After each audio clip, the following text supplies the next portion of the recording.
Hi guys.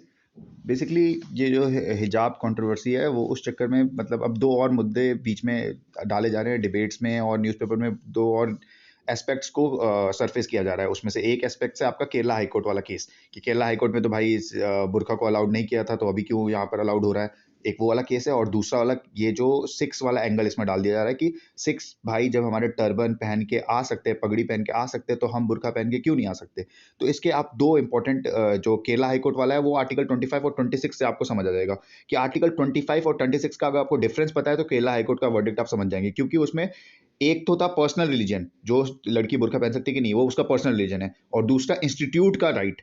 Personal right हो गया लड़की का, और इंस्टीट्यूट का राइट था क्योंकि वो माइनॉरिटी कॉलेज था, इसलिए वहां पर मना कर दिया था क्योंकि इंस्टीट्यूट का राइट ज्यादा बड़ा है। ये बोला गया था केरला हाईकोर्ट के जजमेंट में। बाकी और जो जो इंपॉर्टेंट पॉइंट्स है वो मैंने ऑलरेडी एक वीडियो में डाल रखा है, कवर कर रखा है, वो आप देख लीजिए। इसमें आप सिक्स टर्बन पहन सकते हैं कि नहीं पहन सकते, उसके ऊपर मैं कुछ कॉन्स्टिट्यूशन में क्या प्रोविजन है वो सब मैं डिस्कस करने वाला हूँ। 25 मैंने बता दिया पर्सनल राइट है, पर्सनल फ्रीडम की बात की है, पर्सनल रिलीजन की बात की गई है। 25 के ही फर्स्ट क्लॉज में 25 का क्लॉज 1 जो कहता है वो ये स्टेट अवे कहता है कि ये राइट हमारी एब्सोल्यूट नहीं है, not absolute. It means certain condition को आपको फुलफिल करना पड़ेगा। 25 क्लॉज 2, 25 का क्लॉज 2 का सब क्लॉज बी में किरपान वर्ड का मेंशन कर रखा है, बोल रखा है कि kirpan is an important टीनेट of Sikh religion. तो किरपान क्या होता है। अब किरपान बेसिकली एक चाकू टाइप का चीज होता है जो ये जो सरदार भाई है वो गले में लटका के रखते हैं, वो आपने देखा होगा। तो जब कॉन्स्टिट्यूशन में ये लिख रखा है कि किरपान भी एक सिख रिलीजन का एक इंपॉर्टेंट एलिमेंट है, और आर्टिकल 25 बोल सकता है आप कोई सा भी रिलीजन फॉलो कर सकते हैं, और आर्टिकल नंबर 29 कहता है कि भाई आपके पास राइट्स है कि वो अपने रिलीजन, अपनी आइडेंटिटी को आप कंजर्व करके रखिए। ठीक है, इन तीनों चीज को आप जोड़ के रखिए। पहला आर्टिकल नंबर 25 क्या कहता है, आप कोई सा भी रिलीजन फॉलो कीजिए। आर्टिकल नंबर 29 कहता है कि आप जो रिलीजन फॉलो कर रहे हैं उसकी आइडेंटिटी को आप बचा के रख सकते हैं, ये कहता है आर्टिकल नंबर 29। और आर्टिकल नंबर 25 मैंने सब्जेक्ट टू सर्टेन कंडीशन है, वो अगर कंडीशन फुलफिल कर रहे हैं तो वो आप कर सकते हैं। और ये जो सेकंड पॉइंट बताया मैंने, इसका सेकंड क्लॉज का बी पॉइंट कि किरपान उसमें लिख रखा है, वर्ड किरपान लिख रखा है।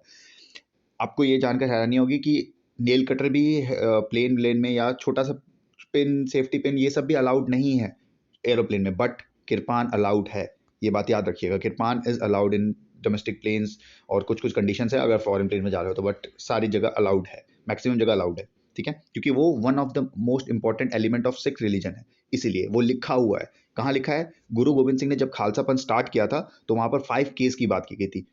5 के क्या है, 5 इंपॉर्टेंट एलिमेंट, उसमें से जो एक है वो किरपान है। और कब स्टार्ट किया था गुरु गोविंद सिंह जी ने, 1699 में किरपान ये आपका खालसा पंथ की स्टार्ट की थी। खालसा पंथ क्या है, बेसिकली मिलिट्री विंग था उस टाइम, जो औरंगजेब के लड़ाई चल रही थी औरंगजेब से, तो उस चक्कर में वहां पर एक मिलिट्री विंग सिक्स ने स्टैब्लिश किया था गुरु गोविंद सिंह जी के नेतृत्व में। ठीक है, उसमें एक इंपॉर्टेंट एलिमेंट था किरपान। बट यहाँ पर किरपान की बात हो रही है, वहां पर आप बोलेंगे पगड़ी की तो बात हुई नहीं।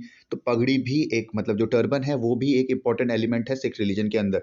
ये 5 कपड़े करके होता है जो बहुत इंपॉर्टेंट एलिमेंट है, और इसका आपको मेंशन बहुत सारी रिलीजियस बुक्स में मिल जाएगा। तो इसीलिए इन सबको, और मैंने बताया कि जो आपकी आइडेंटिटी से जुड़ा है उसको आप कंजर्व कर सकते हैं, कैसे, आर्टिकल नंबर 29 से कंजर्व कर सकते हैं। इसीलिए मैंने बताया कि आर्टिकल नंबर 29 ने आपको कंजर्व करने की राइट तो दे दी है। आर्टिकल नंबर 25 आप कोई सा रिलीजन फॉलो करो। बट बुरखा का अब यहाँ पर केस आता है कि बुरखा का हम किसी एक रिलीजन के मतलब किसी एक किताब के अंदर डायरेक्टली मेंशन नहीं है कि वो उसका एसेंशियल एलिमेंट है कि नहीं है। और जो एसेंशियल एलिमेंट है ये डिबेटेबल और क्या है, कुछ लोग बोल रहे हैं कि एसेंशियल एलिमेंट है बुरखा इस्लाम रिलीजन के अंदर, कुछ बोलते हैं कि नहीं है एसेंशियल एलिमेंट। अब ये कोर्ट को डिसाइड करना है कि वो एसेंशियल एलिमेंट है या नहीं है। अगर एसेंशियल एलिमेंट होगा और पब्लिक मोरलिटी या फिर पब्लिक वेलफेयर की बात चल रही है तो सुप्रीम कोर्ट अलाउ कर देगा बुरखा को पहन के आने के लिए। ठीक है, तो दो चीज देखी जाएगी, पहली कि एसेंशियल एलिमेंट है कि नहीं है, सिक्स के अंदर मैंने बता दिया एसेंशियल एलिमेंट है। दूसरा कि उससे वो हार्मोनी तो डिस्क्रिएट नहीं हो रही, मतलब हार्मोनी में कुछ दिक्कत नहीं आ रही है, और लार्ज पब्लिक वेलफेयर के लिए वो इंपॉर्टेंट है कि नहीं है। अगर लार्ज पब्लिक वेलफेयर के लिए इंपॉर्टेंट है और बुरखा उनके इस्लाम का one of the important element है, तो सुप्रीम कोर्ट को करना पड़ेगा, क्या करना पड़ेगा, बुरखा अलाउड करना पड़ेगा स्कूल्स या कॉलेज में, जहां पर भी। समझ गए, चलिए, थैंक यू।